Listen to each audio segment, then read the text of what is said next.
Greetings to each of you. I'm Carol Nimick, the worship associate for this morning, and along with Randy McKean and our guest, Amy Reed. We'd like to start exploring the theme of deep listening, which is our theme actually for next month, so this is an invitation to start thinking about it. I'd also like to invite you to turn off your cell phones.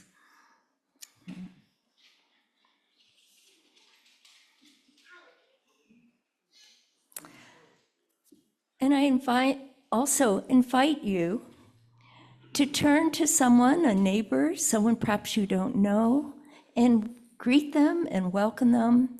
And perhaps an image or a thought or a feeling about deep listening will come that you might share as well.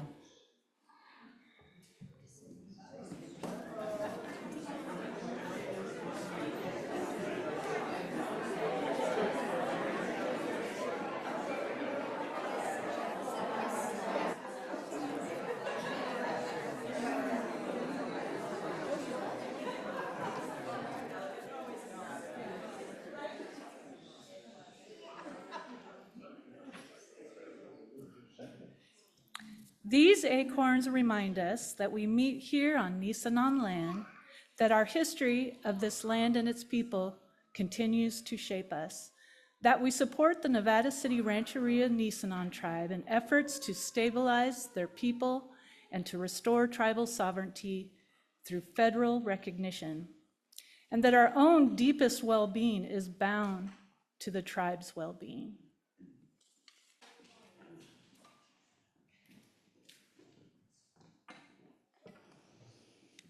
For our chalice lighting, Deep Listening by Mary Elizabeth Cotton. Let us listen just for a while. Let us silence our minds and open our hearts. Just for a while, let us listen from within. Listen, not to gain knowledge, not to formulate questions, rather to chance upon sacred bonds and profound wisdom. Let us not rouse the intellect, but embrace the spirit. If thoughts cloud the brain, let them pass. If words tingle on the tongue, let us breathe them away silently. Return to them later, but here in this precious time of sharing, let us listen. Let the words wash over you and seep into a still, quiet pond. Let us listen.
Hello again. Good morning. My name is Randy McKean, one of your worship associates for this morning's service. When Carol and I were planning the service, she suggested doing something with the notion of deep listening. Those two words can be used to signify many practices, developing mindfulness or nourishing personal relationships. But for me, the image that leapt to my mind was that of a person, Pauline Oliveros. I attended Mills College in Oakland as a graduate student in music from 1987 to 1989, I arrived there from the Midwest, intent to study with the composer and saxophonist Anthony Braxton. I knew Mills had a long history of being at the vanguard of experimental music. Dave Brubeck, Steve Reich, Lou Harrison, Terry Riley were students or faculty members at one point there, but there was one name that kept being mentioned in almost hushed tones, a person I was not familiar with, Pauline Oliveros. Ms. Oliveros was a pioneer of electronic music. In the early and mid-60s, she was part of the San Francisco Tape Center, which became the Center for Contemporary Music at Mills, one of the leading spots to study electronic and computer music. By 1987, Ms. Oliveros was essentially in an emeritus role. She still had some students at Mills, but was really not at the campus. I did get to meet her once. When she came to Mills and led an evening concerning deep listening, which is a practice she started developing in the 70s and was a large proponent of until her death in 2016. So this was in a tiered seating lecture hall packed with students. Ms. Oliveros stood in the center, a somewhat stout, August-looking woman with a thick shock of gray hair, spoke to us about the practice of deep listening, culminating with her leading the group into one of her sound meditations. I believe it may have been her piece, The Sounds of Childhood. At first, the room was extremely quiet and meditative, but as these 20-somethings began to timidly venture sounds, hums became song, gurgles became whoops, this sound meditation morphed into a raucous free-for-all. I was focused on Ms. Oliveros, who continued to stand calmly where she was, taking it all in, letting it go on for as long as it needed to, which to my impatient brain seemed to be forever. She let it calm down. Somehow it calmed down and it stopped and ended of its own accord. And then she calmly eased us out of the experience. I was amazed at her patience, commitment, and openness to experience the current moment. So fast forward to 2023, I got a call from my friend Amy Reed, a singer and guitarist I knew from the experimental music scene in Sacramento. There is one. Since the 2010s, we had performed together as part of some large ensembles, but we had lost touch during the COVID years. She was hosting a screening of a film about Ms. Oliveros in Auburn and wondered if I could perform with her as part of the evening. It was then I learned that she had attended Ms. Oliveros's Deep Listening Institute. It was two parts of my world colliding in an unexpected and delightful way. The film Amy screened that night is about Ms. Oliveros's history and development of deep listening. The sequence from the film that has stayed with me is from a performance in which she and others had created instruments, new instruments to be played by hearing and non-hearing individuals alike. The performance ensemble included orchestral musicians who were playing these instruments for the first time. In fact, I think someone just showed them, oh, here's how you do this. Okay, we're gonna perform in like 10 minutes. I think I'm not sure if that's right, but, and then alongside, there were hearing impaired and deaf people that were also playing these instruments that are making sounds. And right before the performance began, Ms. Oliveros asked one of the non-hearing individuals to conduct the improvisation. So it was a room of people like this, all playing instruments, and it was led by a man who did not have conventional hearing.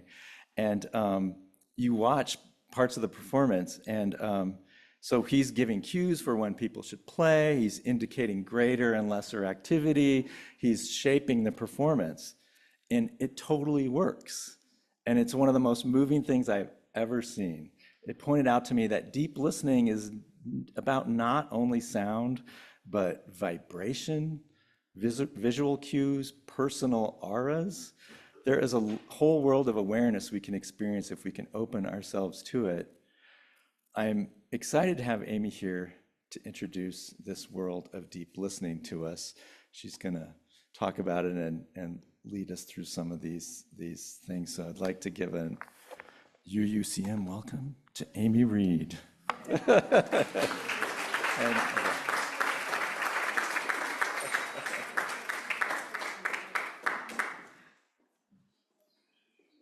that was Wow, that was really good. What imagery and good reminder of a wonderful teacher of mine and friend. And I am thinking about how she might say something about this space and the feeling in this space, and how you can feel really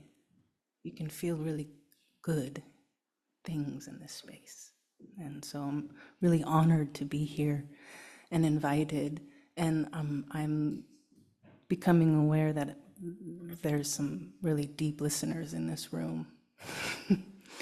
And so I'm honored to just be here with you all. Yeah.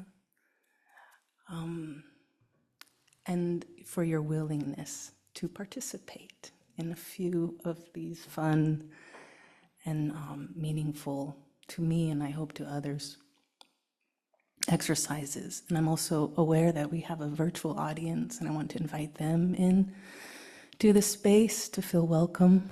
We're going to also invite them to participate, and I hope my voice is loud enough for everyone and everyone's hearing me. I'd like to just read. Pauline is just what Randy's described, and she has many writings, and there's a lot of tongue-in-cheek in it. It's just the most enjoyable part of remembering my teacher. So thank you. In the introduction of her quantum listening book, her writings in 1999 that were recently published, she says, "From childhood, I have practiced listening. As a musician, I am interested in the central nature of sound, its power of synchronization, coordination, release, and change. Hearing represents the primary sense organ. Hearing happens involuntarily. Listening is a voluntary process that through training and experience produces culture. All cultures develop through ways of listening.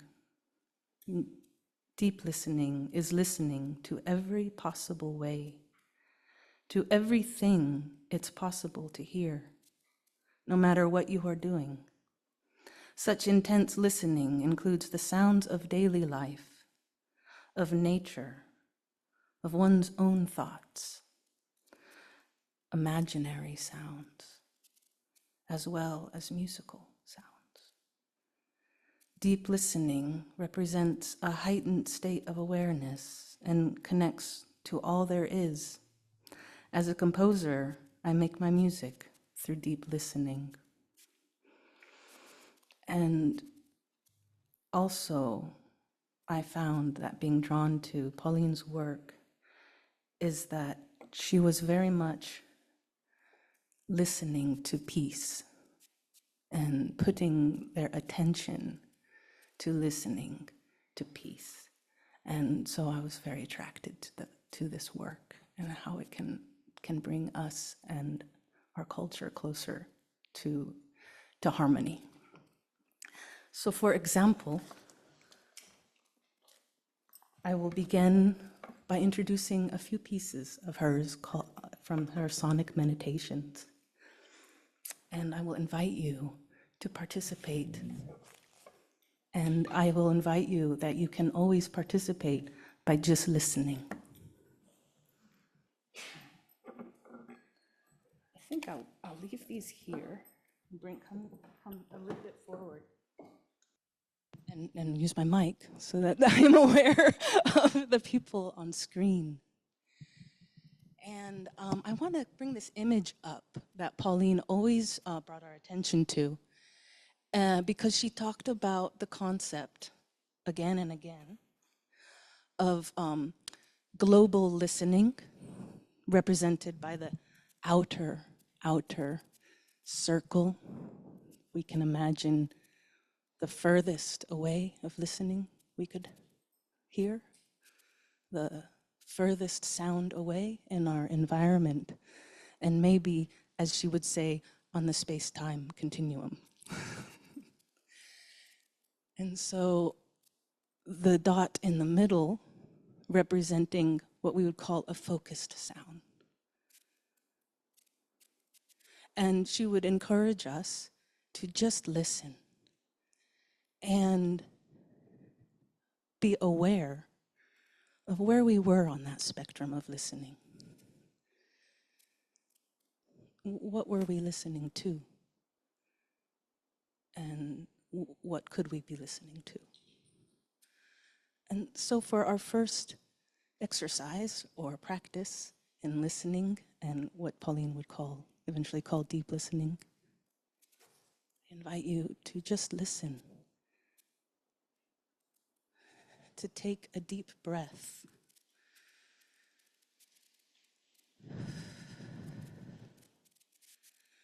to feel your feet on the ground and your toes,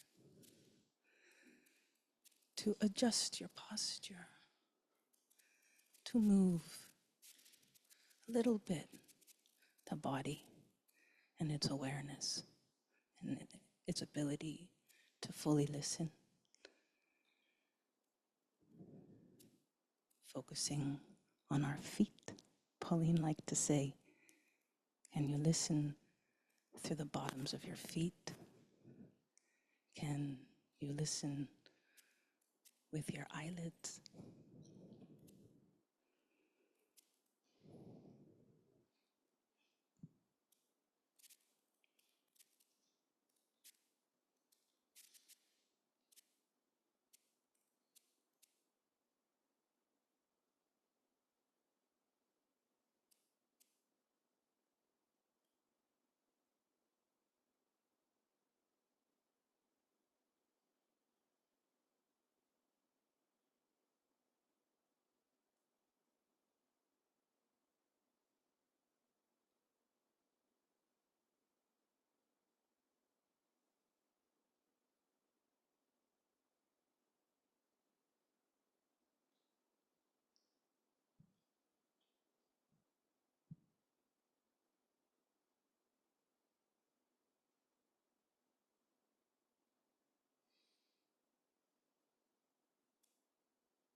Slowly bring your attention back.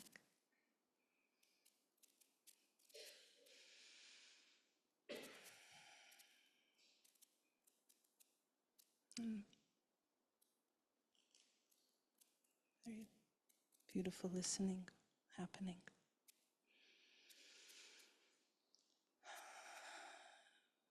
Maybe someone heard a sound in the room. Does anyone have any sounds they heard? Want to share? Anybody have a sound they want to share? I heard it too.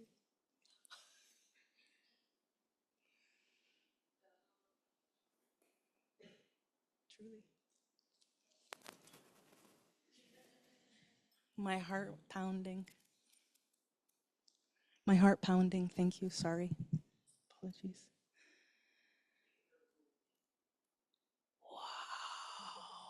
Wow. Wow. Our ear.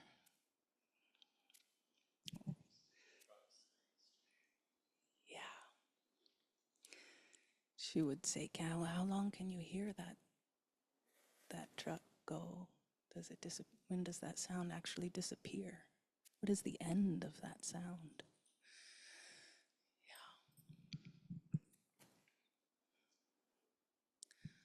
So I think we're ready to begin our first meditation sounding.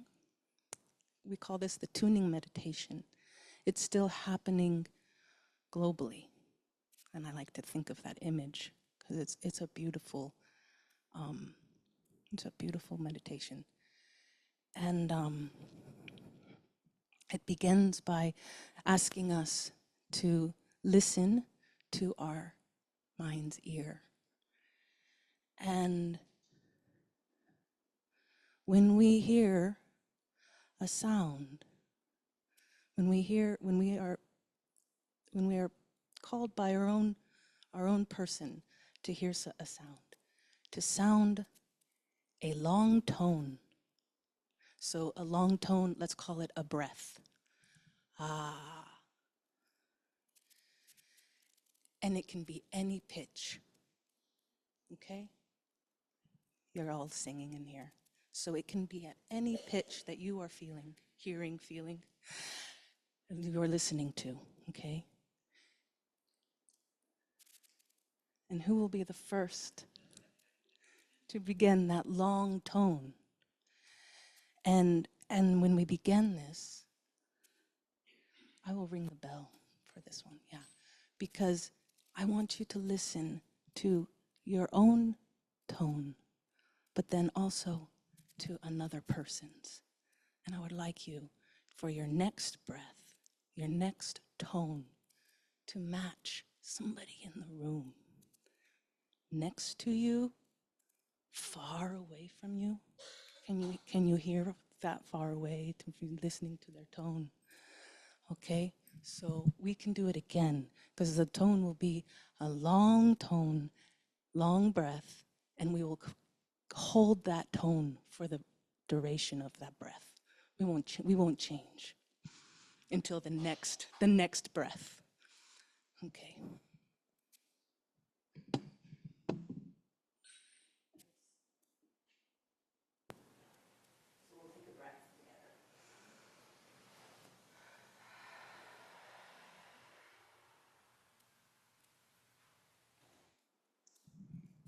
I also want to invite the virtual folks to be unmuted and participate with us, so we can also be tuning with them.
It's a beautiful natural ending.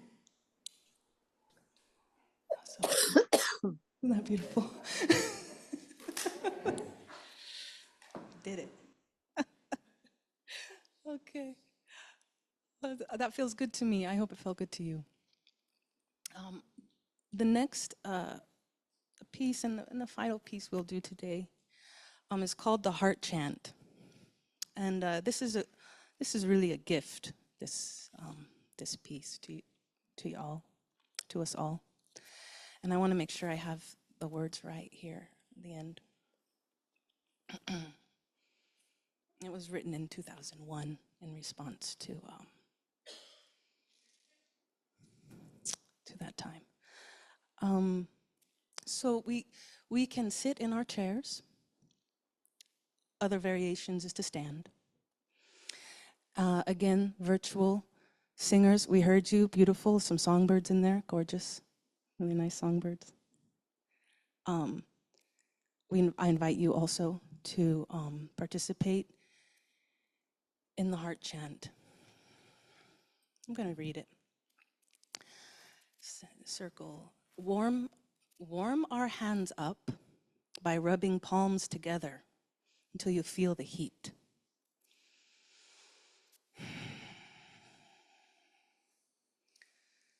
Place your right hand over your own heart. Place your left hand on the back of your partner's back of the heart. So the person next to you, and if you don't have someone next to you, you can gesture this. And usually we see our Zoomers, but please, you know, we all have someone we can imagine in this space. And so again, I think I misspoke. Place your right hand over your heart and your left hand on the back of your left hand partner. So yeah, so we should all be not twisting. Yeah, scoot over. That's great, Randy. Yeah, just move over. That's perfect. That's perfect. That's perfect. Yeah. Yeah. Yeah. Looks good.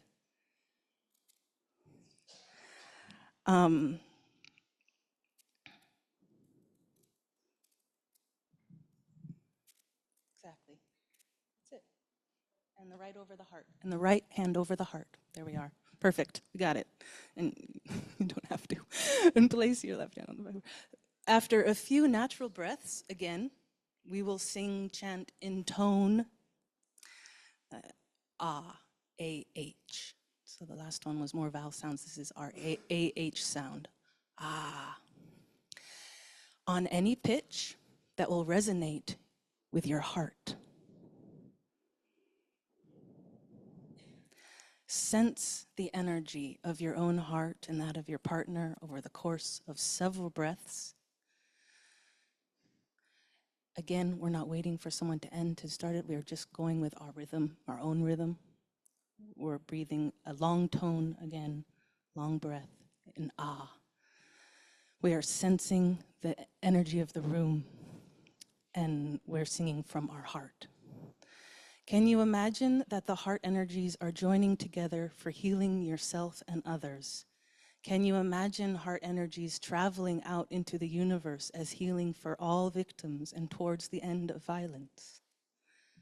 When the heart chant ends, we'll gradually release our palm, bring them forward to us, and put them onto our stomach. Okay.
Thank you so much, everyone.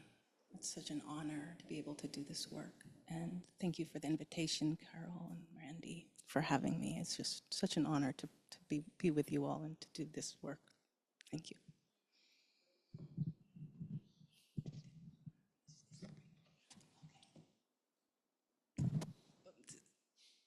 Randy and I are going to perform a Pauline Oliveros piece that's you can find on her records called "Horse Sings from Cloud." This is a great honor.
Thank you, Amy, so much.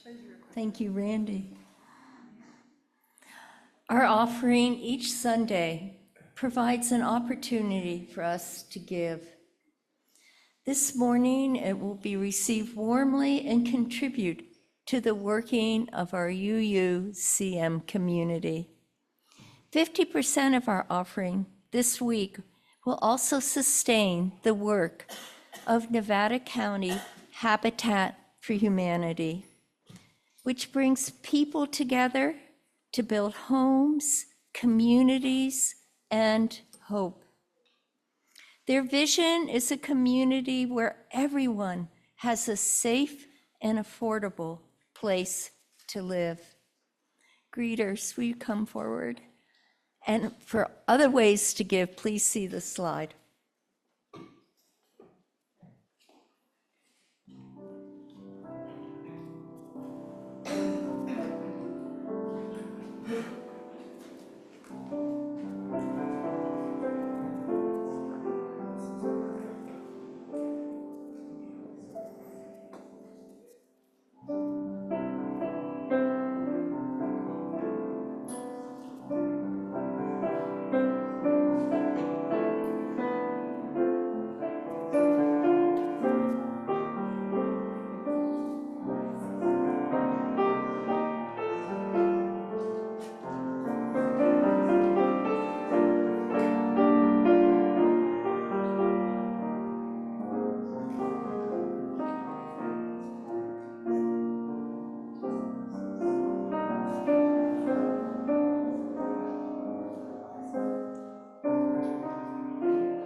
Thank you for your gifts to our church and to Habitat for Humanity.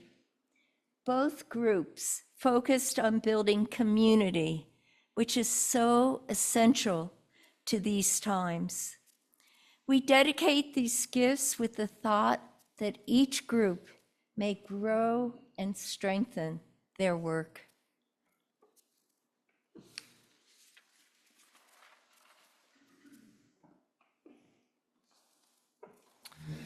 Okay, well, I did lose my glasses like 2 days ago, but I will try to read these slides. But I did want to say a big thank you to Amy Reed for coming today. And to Carol for the teamwork putting this together today. And I want to thank Jax and Gwen for reading, and Shanti for the beautiful flowers. Wanted to thank Jean and Laura for greeting, and for Carol for stewarding the joys and sorrows today. Wanted to thank Lindsay and Shannon upstairs with the kids. Wanted to thank Gwen and Katz for refreshments. I want to thank Steve and Cypress, our amazing AV team. Of course, Toby, as always, and Eileen for being the chat hostess with the mostess. And if I've forgotten anybody, I think that's everybody. Thank you so much. Just mark your calendars for these events. Many events coming up. Artist reception today at 11:30, Saunders Schwartz. Beat Cafe, Jam Cafe, 2 cafes in 1 week. Circle's annual cleanup next Saturday, in the spirituality sharing circle next Saturday. And Circle Suppers, they're looking for hosts. You can sign up by September 30th. And there's more litter pickup happening Sunday, 29th. So check that out. All these things you can learn about on our website, uugrassvalley.org. So I'm going to bring things down again to our last hymn here, Meditation on Breathing. What? Or bring it up? What? Oh, and if you'd all like to stand, we've been sitting a lot today. So if you're willing and able, as you're willing and able, please stand.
In the words of Pauline Oliveros, for me, deep listening is a lifelong practice. The more I listen, the more I learn to listen. Deep listening involves going below the surface of what is heard, expanding the whole field of sound while finding peace. This is the way to connect with the acoustic environment, all that inhabits it, and all that there is. So with that, let us carry the flame of peace and love until we meet again. And please join us next Sunday. The sermon's going to be on this sweet earth, and we've got refreshments and everything in the back if you want to stick around. And we'll see you next week.